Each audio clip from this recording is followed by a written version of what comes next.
Assista Libertadores na ESPN.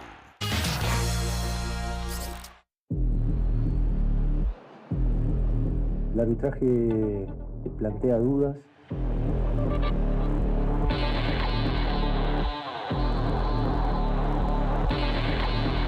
Hay cosas que no las puedo soportar.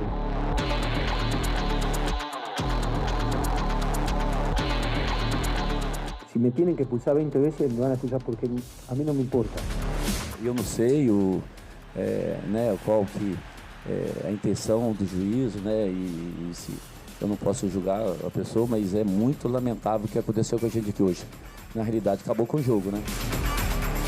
So I want to be clear with that. Brazil is a country where you play football. And football you play not only with your feet, also with your mind. Nós temos a certeza que não foi pênalti. Nos sentimos muito frustrados porque é uma sensação de impotência. E eu fiquei incrédulo com o que vi. Eu fiquei incrédulo. Quem teve um apagão foi o VAR. Teve um apagão e grande. O caos que foi a arbitragem nesse final de semana no Campeonato Brasileiro não é nenhuma novidade, né? E a gente viu reclamação aí de treinador, de jogador, de dirigente. Que pese os dirigentes, os presidentes de clubes sempre reclamarem. E aí quando dói, quando pesa pro lado deles, né? Também nos leva à reflexão de que eles também são culpados por isso, afinal de contas, por mais que o presidente do Cruzeiro, dono da SAF, né, do Cruzeiro, já tenha dito que inclusive a culpa não é do presidente da Confederação Brasileira de Futebol, mas os presidentes, eles têm sua culpa sim, porque eles podem ajudar a mudar as coisas, de alguma forma. É fato, eu sei, os clubes não têm o mesmo peso de voto que as federações estaduais têm. Você pode juntar os 40 clubes da Série A e Série B e você não vai ter voto suficiente, com peso suficiente, para mudar a eleição de um presidente de Confederação Brasileira de Futebol. Mas o barulho poderia ser maior. Esses 40 presidentes aí, ou a maioria desses 40 presidentes de clubes grandes, pesados, que são maiores do que muitas dessas federações, que têm peso muito grande nessa decisão tão importante para o futebol brasileiro, sim, eles poderiam ajudar a transformar as coisas, não necessariamente com o voto. Esse é um ponto. E o outro ponto é que esse caos da arbitragem passa diretamente, sim, pela Confederação Brasileira de Futebol e pelo seu presidente. Passou por outros e passa por esse também.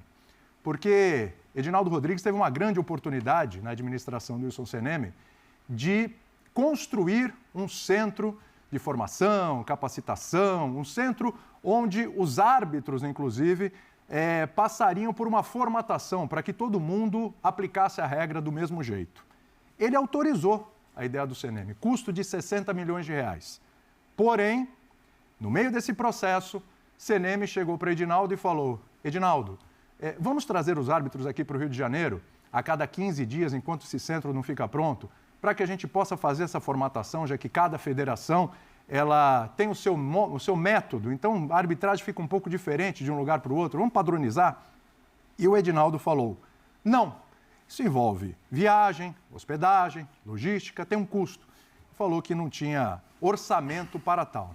Porém, a matéria do Alan de Abreu, da revista Piauí, entre tantas coisas, mostra que dinheiro é o que não falta, inclusive para viagens, para hospedagens e estadias em vários lugares do Brasil, não só para presidentes de federações que vão para esses locais, não necessariamente para tratar de futebol, como também para pessoas que não têm nada a ver com o futebol, mas usufruem desse esporte.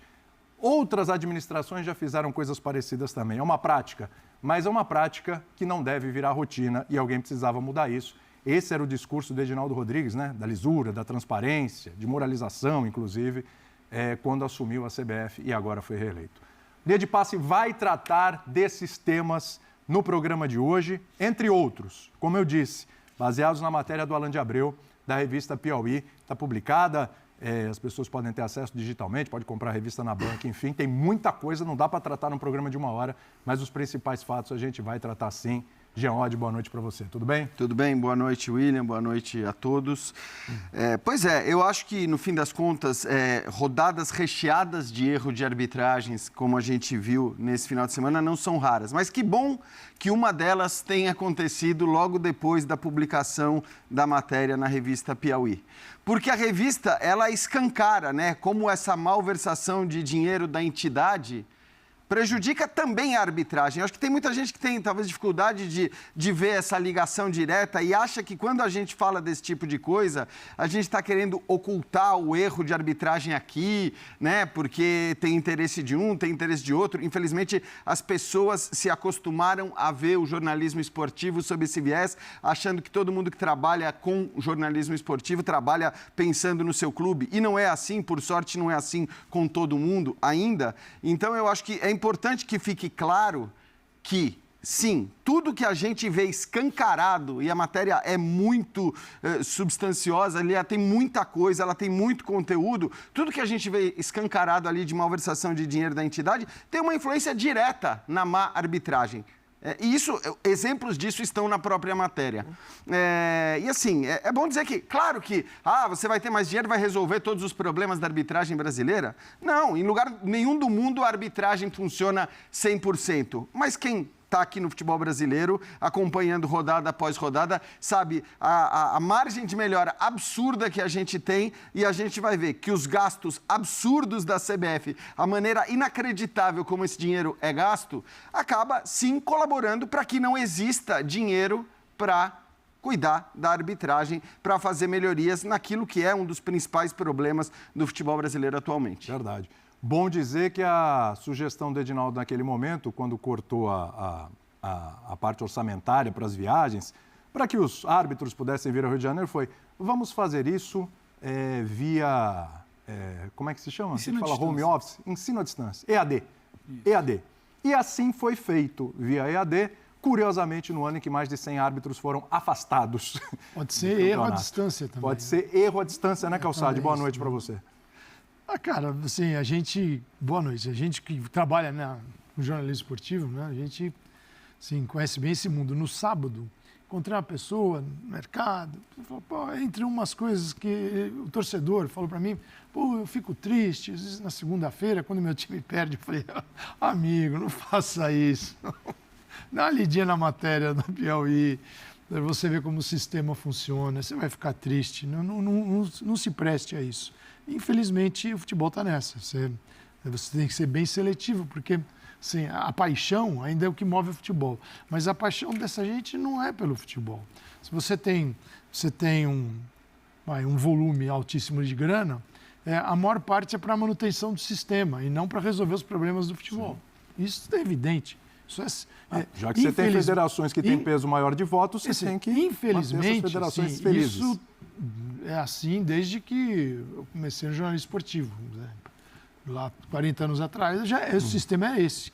Porque são várias eleições da CBF, né, que, na verdade, é uma briga pelo poder e não para resolver questões muito importantes do futebol brasileiro. Então, é natural que isso aconteça. Isso não é nenhuma forma de desmerecer a matéria, que é espetacular. Tanto a gente está aqui falando dela, muito bem feita, muito bem apurada.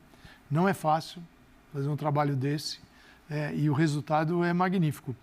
O único problema que tem é o seguinte, quem é objeto da matéria não vê problema nenhum. Os nomes que estão lá dentro só não assim, e tem nome de todas as esferas, né, Calçado? E esse é o ponto. Eu sempre digo aqui que assim, o futebol... A gente vai falar dos nomes. Futebol é o que é de mais blindado na República, é o futebol. Não existe nada mais... Tem uma blindagem, né, mais grossa, é intransponível. Você pode dar um tiro de canhão que não passa. É o futebol.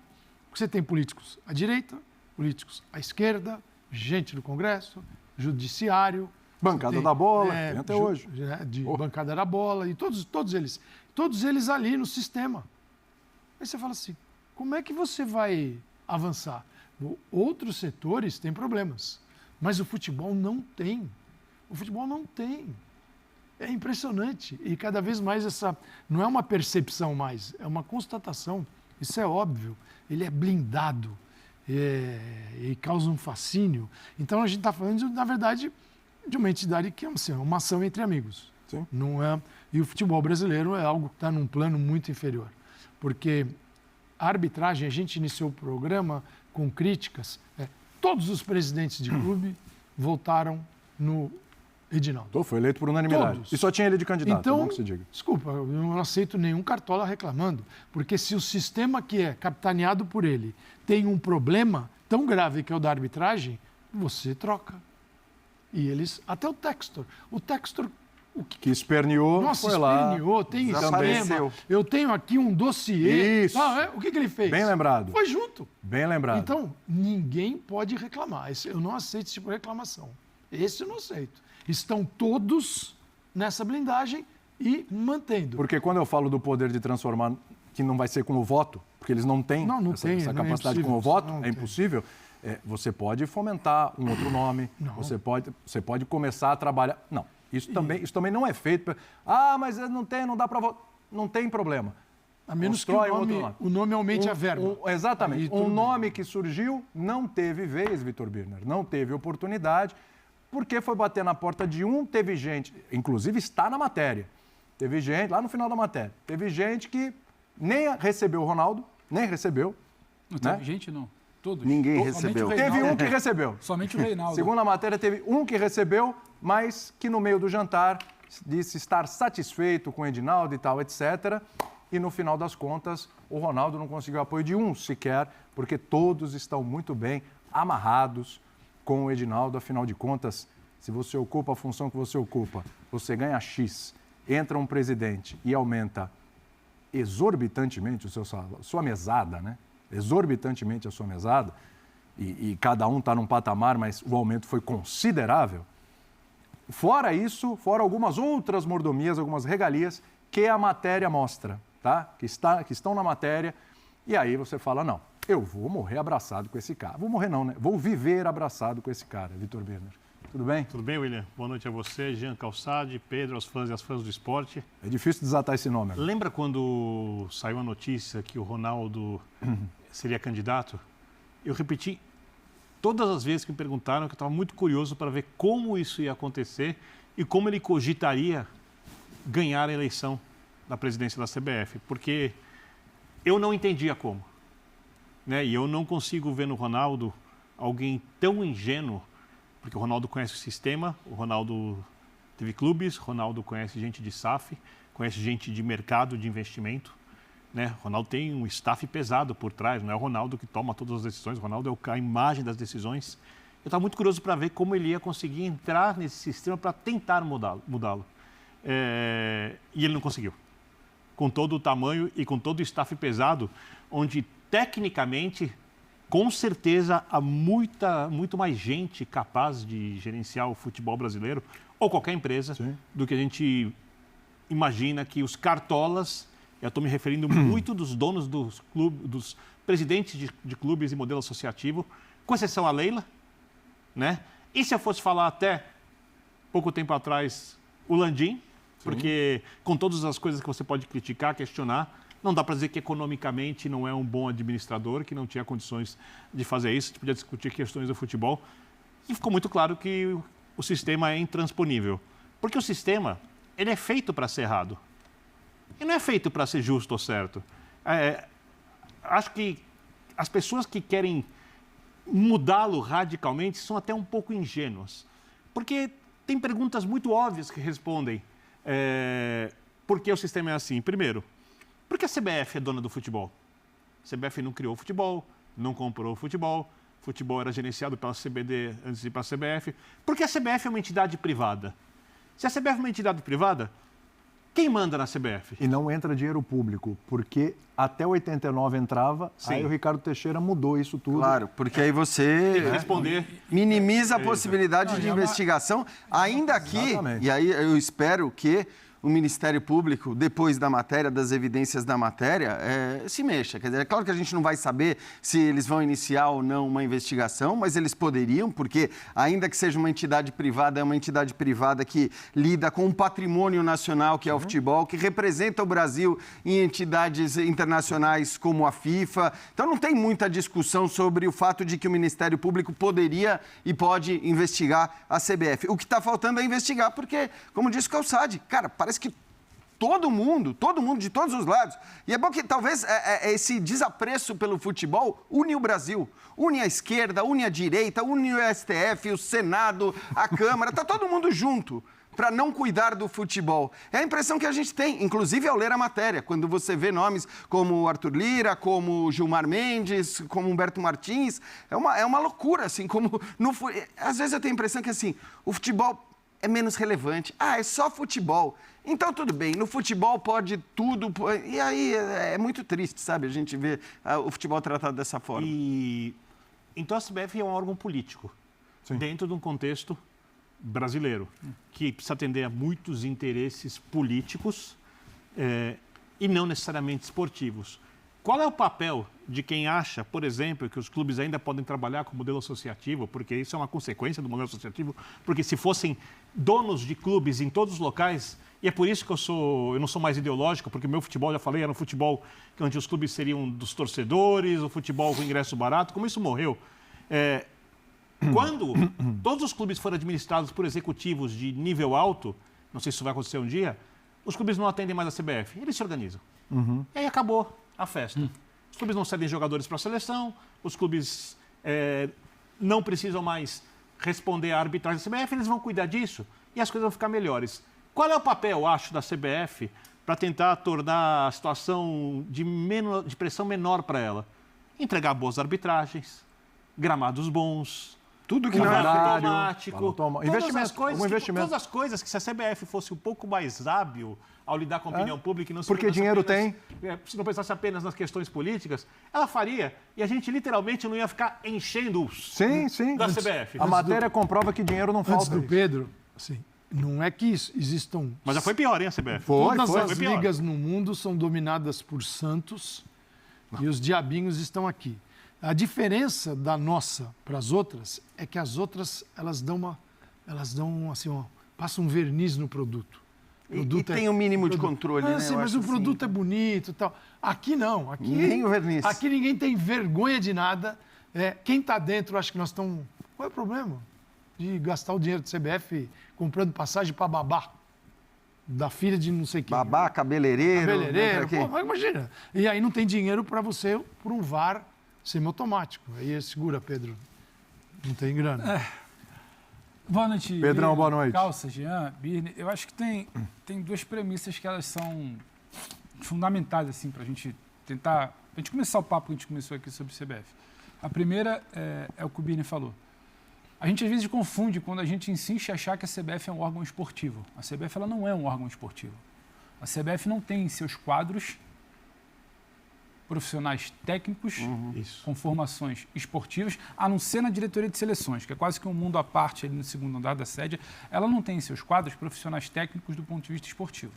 Ela tem em seus quadros, como mostra a matéria excelente do Alain, na Piauí, ela tem em seus quadros disposições políticas. Se um grupo, no caso do Gilmar Mendes, do IDP, do Francisco, está próximo ao Edinaldo, esse grupo ele vai dominar a chefia de gabinete, a diretoria financeira, a diretoria jurídica, ele vai ter tentáculos em todas as partes importantes da CBF, só não entra na seleção por motivos óbvios. Se tivesse lá um auxiliar técnico ligado a gente de Brasília, eu não sei se ele não estaria presente na comissão técnica fixa da seleção. Então, antes de qualquer coisa, a CBF ela é um ambiente político.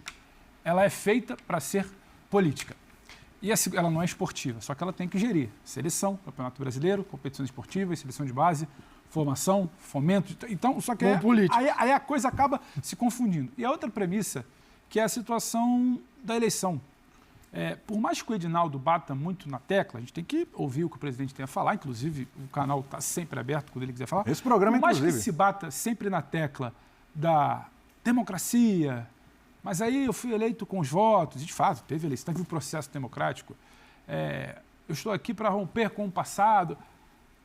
É muito difícil você olhar para um processo e chamar de uma democracia plena quando a pessoa, e aí não é o Edinaldo ou outro, é quem que está lá, a pessoa que está sentada na cadeira da presidência, ela controla o processo eleitoral, ela controla a distribuição de grana para a federação que vota nela, ela controla a distribuição de grana para a pessoa física que comanda a federação que vota nela. Então, assim... E o calendário? Você não, isso que eu nem entrei nessa parte ainda. Então, você não tem, por exemplo, para trazer para o paralelo do Brasil... Que é negociado. Não tem como, por exemplo, o presidente da República, por mais que a gente saiba de todos os caminhos complicados que exigem de emenda, de tudo mais, ano de eleição, ele não pode explicitamente comandar ou remunerar, ou decidir o futuro do presidente, por exemplo, do TSE, que está comandando o processo eleitoral. Na CBF isso acontece. Então, é feito para perpetuar o poder. Isso, mas a base de muito dinheiro, né? E aí a gente vai entrar na questão do dinheiro. Se você puder só colocar a tela, que você colocou agora, se eu não me engano, que é do dinheiro, aí a gente vai entender por que isso acontece. A CBF é uma entidade que ela hoje gira mais de 1 bi por ano. O contrato dela com a Nike, aí mérito do Edinaldo, de quem negociou, de quem participou, ela está triplicando. As televisões pagam cada vez mais. Em 2027 o contrato com a Nike vai aumentar o valor. Só que aí para trazer informação, e aí a gente vai trazer aqui a informação que a gente pode falar. Esse gasto com federações, por que ele passa dos 100 milhões? Explicando para comparar o projeto de arbitragem engavetado que custava 40% a menos. Esses mais de 100 milhões, eles são 200 mil da CBF, CNPJ, para o CNPJ da Federação, a título de fomento, através do programa de apoio às federações. Federações estaduais. Federações estaduais. Vezes 27. Exato. Não estamos falando de pessoa do presidente. Você tem ali 200 mil por mês, cerca de 200 mil por mês, para cada uma dessas 27 federações. Tá igual para todas. São 12 pagamentos. Que é o que está na matéria dos 200 mil, por volta dos 200 mil. A gente vai diferenciar. E aí você está trazendo mais dinheiro, é isso? Há o PAF, que é o Programa de Apoio às Federações, que isso é a CBF, entidade mãe, incentivando a federação. Eu aqui não veria problema. A questão não é exatamente uma clareza sobre prestação de contas, as contas da CBF são fechadas, é importante não receber essa grana pública para você se manter como entidade privada, e esse balancete ser fechado eu só apresento aos presidentes de federações. Então, esses 200 mil, eles são para a federação, para o CNPJ. Aí você tem, a título de remuneração dos presidentes, da pessoa física do presidente, uma vez que muitos dos presidentes, a grande maioria, não tem salário das federações, a CBF entende, a argumentação dela, que ela pode remunerar esse presidente pelo serviço que ele presta ao futebol. Nenhum presidente hoje recebe menos de 90 mil. E aí não é se é 200, se é 100. Tem gente que recebe sim mais de 200, porque, como explica a CBF, acumula cargo de vice-presidência, de comissão daqui, comissão dali. Não tem a ver com o tamanho da federação, isso? Não tem a ver. Não tem a ver com o tamanho da federação e, sendo muito franco, tem a ver com o tamanho político. Pelo tempo tamanho, porque as federações, obviamente, têm influência diferente no futebol, porque tecnicamente umas são mais fortes que a outra, por causa dos clubes. Você tem federação que não tem representante nas séries A e B e tem uma remuneração maior do que presidente de federação que domina a série A e B. Só para que mostra que o órgão é político e não técnico. Ninguém recebe ali menos de 90. Multiplicando isso por 16, só para deixar claro por que a gente chega desses 100 milhões, são 16 salários na CBF, para diretoria, para cargo de confiança, para presidente de federações, são 16 pagamentos. São 9 salários até setembro, outubro, novembro e dezembro, essas pessoas recebem duplicado e ainda tem o 13º salário. Totalizam 16 vencimentos. Esses 90 mil, pelo menos, tem gente que ganha muito mais, eles vão dar uma coisa ali de 1.440. Multiplicado por 27 federações, você está batendo quase a casa dos 39 milhões. Somado com os quase 65 milhões do Programa de Apoio às Federações, você ultrapassa a barreira dos 100 milhões para as federações, seja na figura do presidente, seja na figura do CNPJ. 10% do orçamento já de 1 bi que você falou. Isso é para ilustrar, porque a gente vai entrar no debate. Tem isso para a federação, mas por que não tem para o lado esportivo? Aí eu volto lá naquela premissa que eu acho que tudo vai passear por isso. Até porque a federação deveria ser o lado esportivo também, né? A entidade é política. A entidade, ela é política. Então, é interessante você relacionar-se bem com os agentes políticos. Talvez não necessariamente, se seja de primeira ordem, se relacionar bem com os agentes esportivos. Quem é que comanda, por exemplo, o gabinete? O Alain deu, se não me engano, os 6 nomes das pessoas ligadas ao IDP, que é o Instituto de Desenvolvimento e Pesquisa, que hoje tem a administração do CBF Academy, mediante pagamento, e é do Francisco Mendes, que é filho do Gilmar Mendes, e tem toda a teia de conexões da matéria da Piauí, de Brasília, porque passa muita coisa por lá dessas tais ações. Não anda nada com o Ministério Público vai entrar. Eu, particularmente, não acho. Eu não tenho fé. Não acredito. Eu tenho fé no bom jornalismo que foi feito, não tenho fé no desdobramento que foi feito. Porque quando você amarra muito essas conexões, você não amarra por acaso. Você amarra porque você sabe que em algum momento aquilo pode fazer barulho. O Ministério Público deveria entrar na situação de haver alguma ilegalidade. Se você me pergunta, tem um barulho muito grande da opinião pública, do cara que consome futebol mais de perto, da nossa bancada, mas esse barulho ele não ecoa no ambiente da CBF. Há uma preocupação com imagem, mas não uma preocupação com efeito prático de o vice-presidente vai sair, porque não há efeito prático. Tá tudo muito bem amarrado. Quando houve efeito prático político, as conexões, só para terminar, Jean, não por acaso a CBF voltou a ter uma sede em Brasília no ano passado. Sim. Então, assim, é importante você estar muito bem amparado nessas conexões, porque aí você senta. Esse debate público é muito interessante, mas ele não afeta o dia a dia. Então, só para explicar onde é que não anda do ponto de vista do judiciário, qual é a premissa da entidade que às vezes a gente acha que é esportiva, mas é política,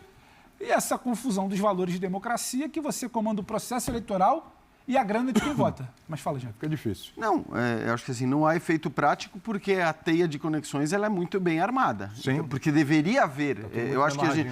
Vale lembrar, né?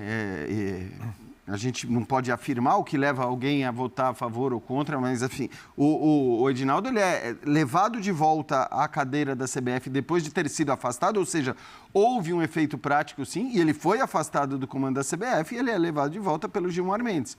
Que talvez, assim, é minha opinião, e acho que é a opinião da maioria das pessoas, devia ter se declarado impedido. Para ficar claro, porque o filho... Porque o filho tem... Na verdade, o instituto é dele. É dele. E o filho foi o ponto de contato, né, com a CBF. Com a CBF. Para atuar como administradora da CBF Academy. E esse negócio... Agora, essa é uma das conexões, talvez uma das mais importantes, talvez a mais importante, mas é uma das muitas conexões que a matéria traz, né? E a gente está vendo aí na tela. Essa tela é ótima. Às vezes a gente tem que dar uma pausinha para o pessoal em casa entender também, porque tem muita coisa envolvida. Então vamos lá. O que o Jean está falando aqui? Ó. O Gilmar Mendes, sócio e fundador do Instituto Brasileiro de Ensino, Desenvolvimento e Pesquisa. Esse instituto tem um contrato com a CBF para gerir os cursos da CBF Academy e fica com 84% da receita. A CBF Academy é um centro de formação de treinadores, cursos, enfim, para o meio do futebol. Hoje você não trabalha à beira do campo sem uma licença da CBF Academy. Perfeito. Só para o pessoal... Gestão... Isso. Para o pessoal de casa entender o que é cada coisa. O Gilmar Mendes, ministro do Supremo Tribunal Federal, foi decisivo para recolocar o Edinaldo Rodrigues na presidência da CBF após o dirigente ser afastado por suposta ilegalidade no pleito, ok? Gilmar Mendes indicou pelo menos 6 nomes que ocupam cargos importantes na CBF. É isso que o Jean está falando, que deveria ter se afastado do caso. Acho que seria o mais normal. Ele pode ter argumentos. Aliás, isso acho que assim, é um outro ponto também muito importante, né?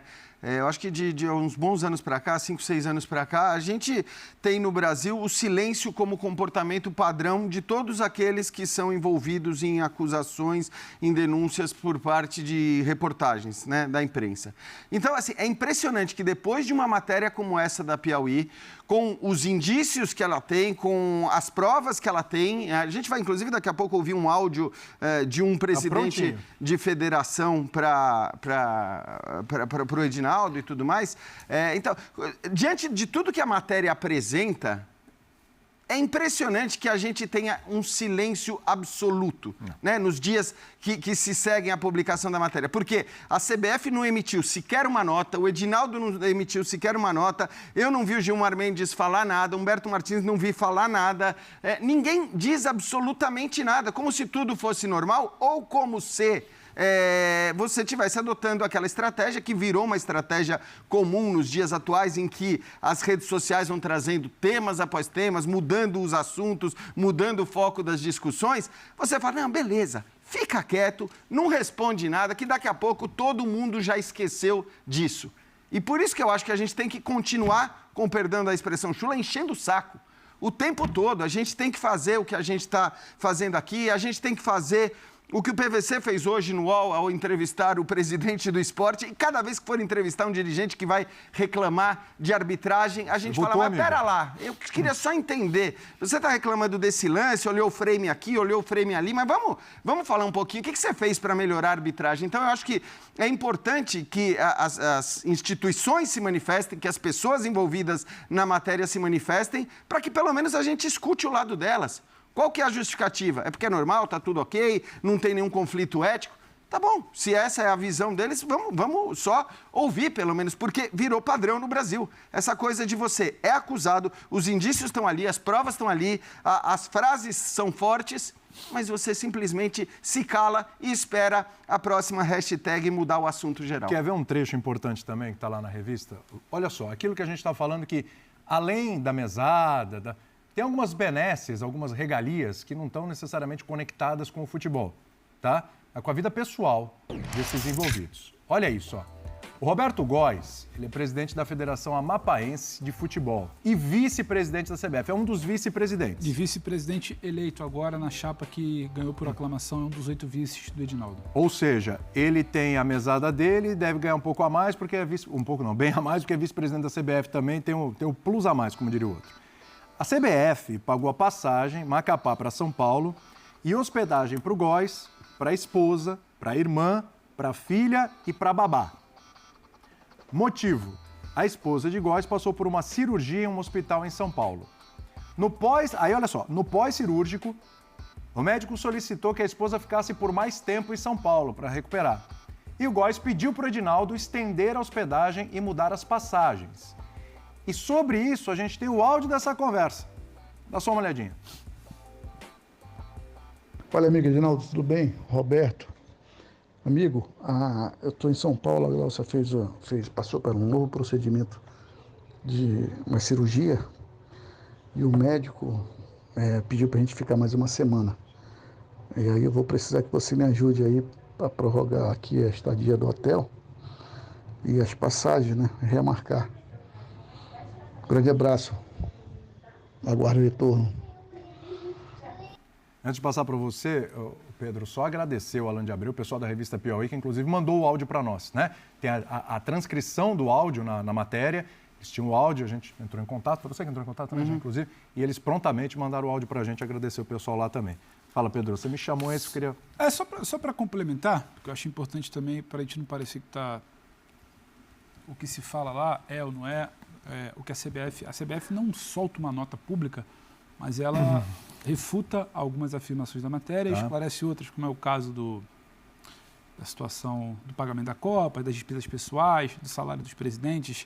Mas só para também a gente não cair em tudo que é a versão de um lado ou de outro, esse áudio do Roberto Góes, que hoje é um homem próximo ao Edinaldo, não por acaso é um dos 8 vice-presidentes eleitos para essa chapa, ele não é um fato isolado. Eu vou trazer aqui agora, se o Dimas puder colocar na tela, nosso editor-chefe, uma mensagem de 3 de julho de 2022, que a gente teve acesso também, só para ilustrar que não é algo...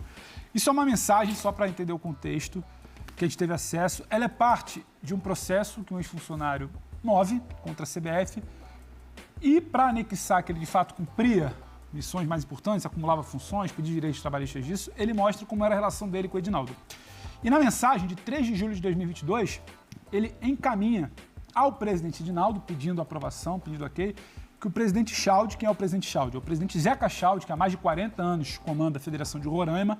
O presidente Chaldi acabou de telefonar e pediu para verificar se pode ser feita passagem para a senhora Ilma. Ilma Chaldi, esposa dele, também figura política de Roraima, vir com ele ao Rio amanhã, pois ele aproveitaria para fazer uns exames. Eles, o casal... Sim. Retornariam para Boa Vista no dia 8, ficariam do dia 4 ao dia 8. Pode verificar com o presidente e o presidente, então, dá o ok.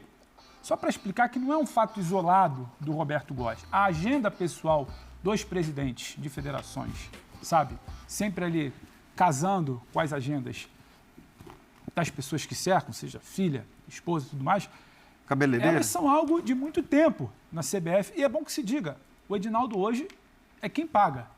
Mas o Edinaldo também já foi quem recebeu. Ele era presidente de federação. Ele era um presidente de federação, inclusive influente. Não por acaso, quando tivemos que escolher ali, a CBF teve que escolher um dos 8 vices para assumir a vacância quando o Caboclo cai, ele é escolhido. Ele era um cara de certa relevância ali no ambiente. Então assim, tudo isso é uma prática antiga, para não parecer, nossa, o Alan colocou lá na Piauí, mas foi um fato isolado entre... Não. Acontece isso com frequência. E nessas centenas de páginas que eu acabei ler para tentar entender o modus operandi do dia a dia do gabinete da presidência, você vê que é comum. É uma camisa de seleção para um político, é um agasalho para um político que vai viajar e pedir um agasalho da CBF. É como um clube de futebol, só que em proporções muito maiores. Então, em questão política, é uma passagem para a esposa do presidente da Federação de Seria o conselheiro não viajar para aproveitar. Então, só para mostrar que não é um fato isolado. E os clubes funcionam só para trazer. Tem razão. Os clubes funcionam exatamente assim. O sistema é esse. Só para... Na questão que a gente mostrou antes do presidente da federação, o Amapá tem um campeonato, vai para a 5ª rodada. O Trem é líder, 4 vitórias e 1 empate, tem 13 pontos. São 4 jogos por rodada, tem 8 clubes. A população não dá 0,5%, não chega a 0,5% da população brasileira. Onde eu quero chegar? Você pega um Flamengo, tem 20% de torcedores no Brasil, então são 40 milhões de torcedores que não têm a mesma representatividade de uma federação que tem 800 mil pessoas no estado, é muita gente, no estado. Então, assim, esse desequilíbrio de forças, e ele vigora no lado político mesmo. Porque, assim, pura política. Porque os votos valem o mesmo, valem né? mesmo, No Rio né? de Janeiro, no Amapá. A Federação Amapá chega lá, 3 votos no Reginaldo. O Flamengo colocou 2 também, não mudou nada. Se tivesse 10, colocaria 10. Mas ele é menor do que uma federação que não tem expressividade. Não é expressivo o futebol. Né? E poderia ser, se fosse mais bem, talvez mais bem cuidado. Depende, é uma evolução que é gigantesca. Né? Você não pode querer que um estado que tem 700, 800 mil habitantes tenha a mesma relevância do Rio de Janeiro, do estado do Rio Grande do Sul, de São Paulo. As coisas não funcionam assim no futebol. Aliás, o futebol ele é uma construção lenta. E é bom que, assim, dizer que os valores que são enviados a determinadas federações são valores que, sob a argumentação de fomentar o futebol naqueles estados, deveriam fazer um bom trabalho com esse dinheiro. Eu acho que essa é uma questão também, né? Claro que é uma outra... Nós estamos aqui falando do dinheiro da CBF. Para onde vai o dinheiro da CBF? Agora, se você provavelmente for seguir este dinheiro que é enviado para as federações, eu queria entender onde pode haver tanta incompetência para transformar todo esse dinheiro que o Pedro acabou de relatar, que é enviado para essas federações, que não consegue. A gente não vê isso refletido na qualidade do futebol desses estados, né? Para dividir entre essas 27. 65 milhões no ano para dividir entre essas 27, fora as remunerações de quase 40 milhões para os presidentes. Eu tenho uma coisa que é importante quando a gente fala do sistema, que fique muito clara, e que ela parece ambígua, mas ela é muito lógica. Se o presidente da CBF não fizer o jogo do sistema, ele não fica no sistema. O sistema ele vai ser excluído, né? E isso mostra que, para a função como ela está sendo exercida, ele tem alguma competência. A questão dele... Sem dúvida. A questão, então, é essa a questão. É bom porque não é um cara que não tem incapaz. Não é incapaz. A questão é por que o sistema... Desse jeito, se as pessoas são muito contra a ideia de profissionalizar o futebol de uma maneira de mercado mesmo, e aí é bom que se lembre uma coisa. Se o futebol for um futebol um dia gerenciado por executivos de alto nível, o futebol que hoje é dinheiro e que esfriou em algumas questões, em algumas arquibancadas, ele vai ser ainda mais. Não é o mundo dos sonhos, porque o futebol não foi feito para ser justo. Tá? Futebol é um jogo de injustiças e justiças. Mas não seria melhor do que isso aí? Então, essa é uma questão que cada pessoa que está vendo a gente tem que fazer o seu próprio juízo de valor. Mas acho que não há ninguém, né, Birner, que apoie um sistema como esse. Porque aí a gente está falando de como as coisas funcionam no futebol brasileiro, de onde o dinheiro é empregado. Então, é óbvio que, ok, vai virar uma Premier League, porque a Premier League vai virar uma Premier League, obviamente é o sonho de muita gente. Mas eu entendo o que o Birner está falando. A Premier League é uma liga onde há uma absoluta elitização do público, onde o dinheiro vale mais do que tudo, onde eles fazem vistas grossas para o dinheiro do Manchester City, do Newcastle. Não é que é tudo uma maravilha. Mas do ponto de vista esportivo, a gente há de convir... O gramado é excelente. O gramado é excelente. A transmissão é maravilhosa. Então, assim, é óbvio que, assim, quando a gente faz uma crítica a um lugar, um elogio ao outro, não quer dizer que o outro é maravilhoso e que aqui... Agora, acho que em relação ao nosso modelo de gestão do futebol, não há nada pior. Não há nada pior do que isso. Até porque este modelo de gestão do futebol, se a gente for comparar com a Europa, ele não existe. A CBF seria, para quem não acompanha muito esse tipo de coisa, a CBF seria no modelo europeu, vamos dizer assim, que me parece o mais lógico, até para evitar esse tipo de coisa, a CBF cuidaria da seleção brasileira, né? A Federação Nacional cuida da seleção nacional. E aí pode até ser com dinheiro público também, porque obviamente você não se coloca à margem de investigação, né? Porque aí tem uma questão da própria Constituição brasileira que também, de alguma maneira, permite que a CBF seja, sob o argumento de sou uma entidade privada, você faz o que bem quer com um patrimônio nacional como é o futebol? Mas já tentaram passar no Congresso Nacional, transformar o futebol, ele é um patrimônio da cultura brasileira. Isso sempre é barrado, porque aí você abre brecha para o controle, para a observação, para que o órgão público possa investigar isso. Então, nem isso o futebol é. E evidentemente que né, Calçade? Para a gente, né?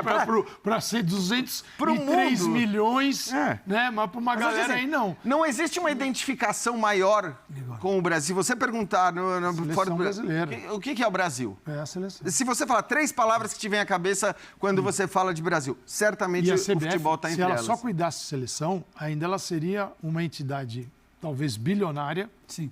Porque a maior arrecadação o contrato da Nike vai para 100 milhões de dólares. Vai bater quase 600 milhões. Por ano. Por ano. De reais. Né? As bilheterias de jogos da seleção, obviamente, são da seleção.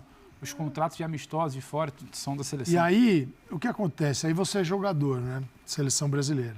Aí, se você é um jogador com um pouco mais de lucidez, e alguns são, porque tem gente lúcida e tem gente bem assessorada. Aí você vem para o Brasil e sabe que a sua vinda para jogar... É muito importante jogar na seleção brasileira para a história do jogador, para cumprir um sonho dele, da família. Eu acho incrível quando dizem o jogador não liga para a seleção. Você viu a declaração do Murilo, do Forest, nesse final de semana? Exato. Ou, por exemplo, você reparou a mudança as reações do Rafinha depois da entrevista do Romário e do jogo do Brasil e Argentina, como no Barcelona, está irritado. Já foi para dentro com o Atlético de Madrid e aquele jogo continuou no jogo da Espanha, com os jogadores do Atlético. Mas o jogador, quando vem com um pouco mais de discernimento, ele sabe que ele também está alimentando esse sistema. Ele é combustível desse sistema. Pô, seleção brasileira, você hoje fala assim, o Brasil não vai ter Vinícius Júnior, mas cabe ao não vai ter ninguém. Peitar o sistema? Não estou dizendo isso. Perfeito. Eu estou dizendo o seguinte, que o jogador mais lúcido sabe que ele também está sendo usado de certa forma. A seleção é importante para a carreira, para melhores contratos, para ganhar um prêmio mundial. Então, eles se servem também. O jogador... Ele não é que ele vem com a marra, tem que jogar na seleção e tal. Ao contrário. Mas ele sabe que também dali não sai nada. E Pedro acompanhou bem eliminatórias e Copa América. Sim, os caras sabem disso. Isso é que é mais contraditório, Calçade. E eles, assim, não vão te falar no ar. Contraditório. Mas fora do ar eles vão te contar. E bonito. Contraditório e bonito. Um Neymar da vida, por exemplo, o maior jogador brasileiro em atividade disparado. Ele não precisa da seleção brasileira para ganhar mais dinheiro. Não, ele não precisa nem jogar. Aliás, é o que mais ganhou dinheiro sem jogar nos últimos anos. Atividade, eu discordo um pouco. O próprio Vinícius Júnior. A carreira dele já está encaminhada, ele já será alguém muito rico. Ele joga hoje num time que é superior à seleção brasileira. Isso, no Real Madrid. Quando esses caras vêm para a seleção brasileira e realmente querem jogar na seleção brasileira, eles estão ainda mantendo uma espécie de espírito amador, do sonho de quem quer jogar, porque, tecnicamente, a seleção brasileira, a não ser que ganhe a Copa do Mundo, ou que fique marcada como uma seleção de 82, que é uma coisa muito fora da curva, ela dificulta a vida dessas pessoas. Dificulta no clube, dificulta na preparação física para a próxima rodada, dificulta porque o cara está sendo xingado e todo mundo acha que o cara não está nem aí, ou porque o cara foi convocado por causa de não sei que empresário. São coisas que a gente ouve aí, olhei em grupos de zap. Mas os caras ainda mantêm uma coisa que é totalmente contrária quando a gente pensa a uma administração política da CBF. Eles gostam de jogar futebol. Eles gostam de jogar futebol. A CBF ainda não destruiu isso. Quando o Brasil perde para a Argentina, com 4-1, você vai ouvir, a geração não é boa, eles não estão afim. Você não ouve, quem administra é uma catástrofe. Você não ouve isso. Então, o foco é sempre neles também. Né? Essa galera dela tem um trabalho fantástico. Eles são blindados em tudo, até na responsabilidade sobre a seleção brasileira. Tanto que precisa de um treinador para transferir isso agora. É possível ganhar uma Copa do Mundo com uma administração horrorosa e danosa ao futebol brasileiro, como foi a do Ricardo Teixeira, e a seleção maqueia. Sim. Como, por exemplo, a Argentina é campeã do mundo com uma administração péssima também. Tem só uma coisinha que eu acho, eu sei que a gente está com hora, mas que é para frisar. Não, a gente vai voltar no assunto. Até nessa economia da arbitragem, eu acho que a gente pode versar também numa economia sobre seleção, que é onde toca na parte esportiva. Segura aí que no próximo bloco, você deu o gancho perfeito. No próximo bloco a gente vai falar sobre isso, seleção. Nisso da como investir bem este dinheiro, né? O que seria necessário para o futebol? Olha, nem precisa nem todo esse montante de dinheiro para resolver muita coisa por aqui. A gente volta já já.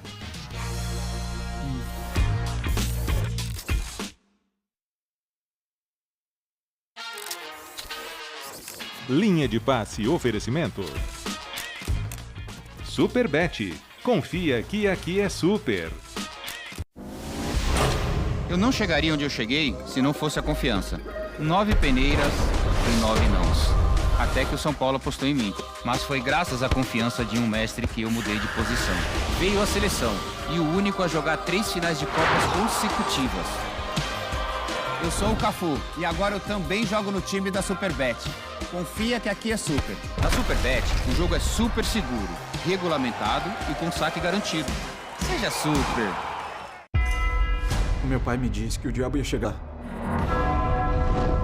Nós vamos matar todo mundo aqui.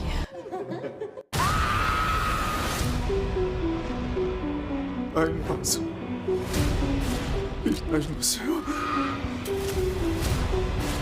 santificado seja o vosso nome. A gente acha uma saída, eu prometo. Pecadores. Amém. 17 de abril, somente nos cinemas. Verifique a classificação indicativa. Quinta, a saga pela glória eterna continua nos gramados sul-americanos. E 2 brasileiros vão lutar até o último minuto pela vitória. É dia de cobrir o Beira-Rio de vermelho e branco para empurrar o Colorado. 7 da noite, Internacional e Nacional de Medellín. E em seguida, o Lion precisa voltar a rugir e reagir fora de casa. Colo-Colo e Fortaleza, ao vivo na ESPN. A transmissão deste evento é um oferecimento de Cartão C6 Carbon, até 3,5 pontos por dólar gasto. Quer uma novidade? Na Novibet abriu 2 gols, pagamento antecipado garantido. Ford, a experiência é o que nos faz mais fortes. Claro, vem pro Wi-Fi mais rápido do Brasil. Substituição segura, vem pro jogo, vem com a Betfair.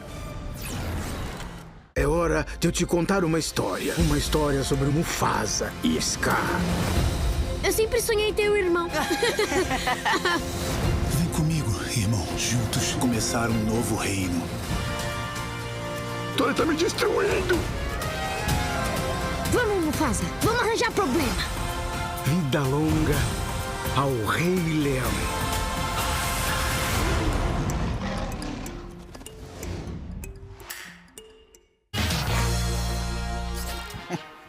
Muito bem, de volta com linha de passe, a gente destrinchando a matéria do Alan de Abreu da revista Piauí sobre os mandos e desmandos lá da CBF, os bastidores da CBF. Pegamos como gancho, né, o dinheiro que poderia ter sido investido para melhorar a arbitragem, já que esse foi o assunto principal dessa rodada do Campeonato Brasileiro e será o assunto principal da maioria das rodadas do Campeonato Brasileiro. Não sou nenhum gênio falando isso, é muito óbvio. Cada erro da arbitragem, que é o que mais tem. Isso, exatamente. Sempre vai ter. Árbitros foram afastados agora, em dado momento eles vão voltar, mas outros vão círculo ali vicioso, né? Que vai, o dirigente chora, o árbitro é afastado, aí vem um outro árbitro, um outro dirigente chora por um outro erro, o outro árbitro hoje, favorecido, ele vai ser prejudicado no outro e vai ser isso. Exatamente. Sem falar do show de revolta com os erros de arbitragem, que aí é um outro capítulo, mas aí tem mais a ver com o jornalismo esportivo. É um entretenimento puro. Pedro Ivo, como é que isso afeta a seleção brasileira? Vamos lá. Eu vou tentar pegar 2 ganchos do que o Jean fala, do show de desabafos, para tentar explicar o que é esse ambiente dessa CBF, que ou você está com poder ou você está com poder, não tem, e isso, inclusive, eu acho que vocês devem lembrar, porque a formação é basicamente sempre essa, quando a gente está fazendo aquele programa pós-jogo, em data FIFA, e eu sempre falo que muitas vezes o ambiente é de muito medo dentro da seleção, do ambiente da seleção. Não estou falando que o Rafinha está com medo, que o Vinícius Júnior está com medo, que o time está com medo.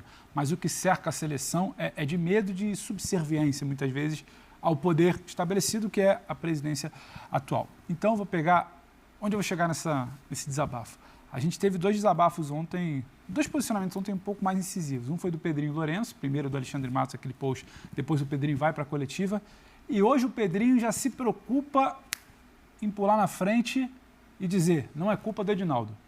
Então, o futebol brasileiro hoje, os agentes do futebol brasileiro hoje, eles não querem brigar com o Edinaldo. Eles sabem o tamanho desse poder retratado pela Piauí.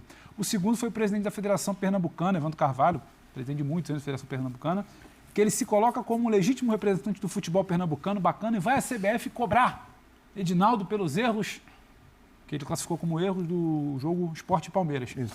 Só que também já hoje, depois que já afastou o árbitro, ele já solta uma nota, porque a preocupação, você precisa rapidamente mostrar internamente que você está próximo ao poder, não contra o poder. E no final da nota, ele mostra a ação de afastar os árbitros, demonstra de forma clara o compromisso inegociável do presidente Edinaldo Rodrigues com a moralidade do futebol brasileiro, bem como a seriedade e a independência da nova comissão de arbitragem que se mostra isenta, imparcial e, sobretudo, sem qualquer compromisso com o erro. Segue Evandro de Carvalho. A Federação Pernambucana de Futebol entende que decisões como essa fortalecem as estruturas do nosso esporte, elevam o padrão da arbitragem nacional e garantem maior confiança às federações, clubes e torcedores de todo o país. E finaliza Evandro Carvalho. Reafirmamos nossa confiança na gestão do presidente Edinaldo e no trabalho técnico da nova comissão. Essa é a questão. Certos de que o caminho do rigor, da transparência e da retidão seguirá, no caso falta um seguirão sendo trilhados. Então, assim, eu vou pegar o comportamento do presidente do Cruzeiro e do presidente da federação para tentar levar, porque você pergunta do ambiente da seleção. Uhum. O ambiente da seleção, quando eu falo que ele não é de muita segurança, vocês se lembram qual foi a primeira resposta do Dorival, tão logo ele toma uma sapatada da Argentina? Ele sai em defesa de quem? Tão logo acaba o jogo, vocês lembram? Do Edinaldo, né? Não. É uma defesa quase que apaixonada de se tem uma coisa que eu não duvido, é do apoio, eu não admiro. Aquilo ali é tão sintomático. Todos os pedidos sempre foram atendidos. Porque aí, não interessa se vão vir a público falar que não, mas tudo que se ouvia no ambiente de seleção versava o contrário. Era outra coisa. Só que todo mundo sabe a quem pedir bênção no momento de dificuldade. Seja o Dorival, seja o Evandro na Federação Pernambucana, seja o Pedrinho no comando do Cruzeiro. Então, isso é para explicar, em todas as pontes, como se criou, se instalou um ambiente de supremo poder da presidência da PF que ninguém bate de frente. E eu vejo isso, aí eu vou trazer um depoimento pessoal meu, de todas essas nossas andanças para acompanhar a seleção. As pessoas hoje têm medo de falar com você. Medo. E quando eu falo medo, é você cruzar num lugar e receber a mensagem. Cara, desculpa, não ia te cumprimentar, você sabe como estão as coisas aqui. Ou então não vou poder te atender. Ou então cara, não está dando para falar. Então, assim, isso é para ilustrar, não é para personificar, só para ilustrar o ambiente que se vive, de muito respeito ao poder, muita devoção ao poder. E quando você respeita demais, se curva demais, ajoelha demais, qual é a chance de você dialogar para confrontar, para melhorar, para debater? E não estou pedindo para o Dorival chegar em público e detonar o Edinaldo, ou para o Evandro romper por causa de um pênalti marcado. É só porque a coisa está muito assim. O ambiente é de muita tensão. O ambiente é de muito respeito. O ambiente é de muita aceitação do poder consolidado e de todas as pontas muito bem amarradas. Então, mas isso é um reflexo da competência da CBF. É o que o Birner falou. Onde vai a seleção? Essa competência é indiscutível. Onde vai a seleção, para finalizar? Desculpa, gente. A seleção vai que ela hoje, existe um organismo que é a diretoria de seleções, DSE, ele hoje é mais enxuto do que já foi. Você hoje tem dificuldade de argumentar, o Calçade tem muito bom trânsito com pessoas que trabalham, ele já ouviu isso certamente. Você tem dificuldade de argumentar para aquilo se amplie, o resultado não vem, há um temor de falar, há um respeito muito grande do tal terceiro andar, que é onde fica a presidência lá na sede da CBF. Então, só para ilustrar de que pode ganhar a Copa? Claro que pode. O Vinícius Júnior é um craque da bola, o Rafinha está comendo a bola. Mas essa é a questão. Mas o ambiente de tudo ali... Eu não acho que é bom a gente atrelar resultado de seleção brasileira, como tem sido feito. Tá vendo? Por isso que tomou de 4-1 da Argentina. Não dá para atrelar resultado de seleção brasileira a competência ou incompetência de CBF. Tá aí a Argentina que serve como prova. Talvez seja a pior federação das grandes federações. Então, assim, eu acho que no caso da CBF, a avaliação sobre... A LACE tem uma premissa. Independente de toda a bagunça... A seleção está... Porque é uma pessoa lá que é muito maior que o TAP. A seleção está acima e tudo mais. Mas, assim, ainda que a gente tivesse, ou mesmo que tivesse essa figura, eu acho que esse é um problema do futebol em geral, porque a gente muitas vezes atrela boas gestões ou más gestões a resultados esportivos e não é sempre assim. Quer dizer, claro que pode ser assim num grosso período de tempo, então você pega 10 anos. Boa gestão ajuda. Se você fica 10 anos, sei lá, com um time com muito dinheiro, abaixo do 10º lugar do Campeonato Brasileiro, é uma terrível gestão, óbvio. Agora, ganhar um campeonato, perder um campeonato, não pode ser atestado nem de competência, nem de incompetência. O atestado de incompetência da CBF, para mim, é o que é o Campeonato Brasileiro hoje. Sim. Porque esse poderia ser um dos campeonatos mais espetaculares do planeta. Por uma série de fatores, a gente está cansado de falar sobre isso. Por que o Campeonato Brasileiro poderia ser tão legal? Ele é ainda muito legal, por incrível que pareça. Mas aí a gente entra em todas as questões que a gente fala toda semana, calendário, gramado, arbitragem e tudo mais. E estes pontos é que escancaram a incompetência da CBF do ponto de vista esportivo e nem mesmo uma Copa do Mundo, se vencida agora em 2026, vai mudar essa história se as coisas continuarem assim. Uma coisa, acho que é incompetência de seleção, porque tem tanta que dá para distribuir, para a seleção, para o Campeonato Brasileiro, para a arbitragem, para a base. Tirar o árbitro de circulação assim, e justificar como o problema está resolvido, porque o presidente tirou o árbitro de circulação. Isso é de uma covardia, porque a gente está falando de uma entidade que fatura 1 bilhão, que distribui desse faturamento 10% para as federações, algumas têm atividade quase que zero, e na questão da arbitragem, você não coloca nada. E aí, a solução é afastar o árbitro. O árbitro, quando é afastado, ele fica sem escala, sem dinheiro, e a vida dele, ele não pode ter outra atividade, porque é impossível você dar expediente num banco e sair correndo para apitar um jogo a 3.000 quilômetros de distância. Isso não acontece. Então, essa questão da arbitragem, ela teria que ser tratada de uma forma profissional, os árbitros serem profissionais, com toda a estrutura, para aí sim a gente cobrar. É claro que os erros, eles estão num momento assim que está beirando o absurdo, porque eles não têm nenhuma orientação.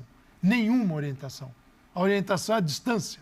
Tá, é o EAD. E aí eles criaram uma comissão que cada um está num país para você não ter para quem reclamar. Você não tem. É só, claro que sobra para o Edinaldo. Aí ele pega o cara, bota na geladeira e os caras, parabéns, presidente. O problema não está resolvido. Exatamente. O problema ele só piora, porque ele coloca sobre os outros um medo que só deixa o sistema mais instável ainda. Então, assim, é um negócio que ele se avoluma, né? Ele vai crescendo, essa bola de neve da incompetência. O futebol brasileiro é só do faturamento toda a razão. grande. De agora em diante, depois da sua fala, e eu estou falando sério, você tem razão, não estou sendo irônico, as pessoas serão mais solidárias com os árbitros de agora em diante. Parabenizar o Dimas Copedê, o editor do programa, que comprou essa ideia da gente falar sobre esse tema e repercutir uma matéria que, de fato, como eu falei ontem, achei que foi muito pouco repercutida de maneira geral e muito legal a gente poder falar 1 hora sobre essa matéria da Piauí. Então é importante para o futebol brasileiro. E mais uma vez, parabéns ao Alan de Abreu. Claro. Sim. Esse eu já cansei de parabenizar, ele já nem aguenta mais. Puxa, é uma pena que eu perdi o perfil dele aqui, que é tão legal o perfil dele no Instagram. Que ele é crime organizado. Ele é um repórter, ele se define como um repórter especialista em matérias de crime organizado. Um abraço. Excelente. Amanhã tem linha, depois de baixo, não cortou o cabelo, hein? Achei muito legal.